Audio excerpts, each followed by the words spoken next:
Empaka z'okusunsulamu ttiimu ey'okusatu egenda okwegatta ku liigi eggwanga ey'oku ntikko eya Uganda Premier League zigenda kukomekkerezebwa mu butongole olunaku olw'enkya n'omupiira wakati wa GADAFI FC okuva ejjinja ng'ettunka ne Proline FC.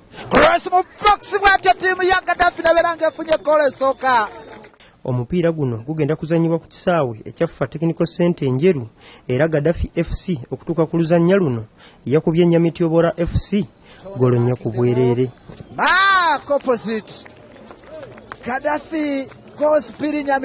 Ate Proline okutuuka ku luzannya luno yakubye Black Power FC golo 2-1.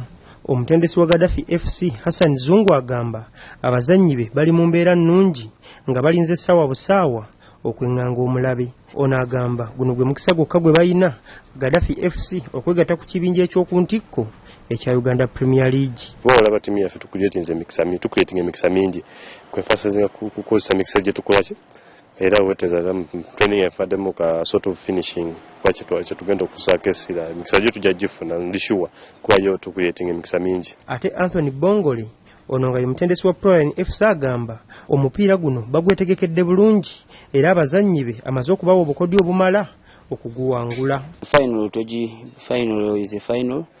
Ate final terina ngeri gy'olina gihandolinga mu buli kimu anything can happen in final.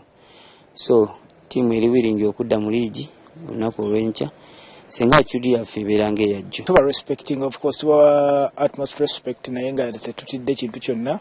Of course naffe twetegese mu ngeri yaffe ey'okuzannya okulaba nga tuwangula omupiira gw'enkya. Ekiruubirira kya kuwangula mupiira. Ttiimu egenda okuwangula omupiira guno egenda kwegatta ku Toro United ne Arua Hills okuzannya mu Uganda Premier League season ejja. Team another chance final team.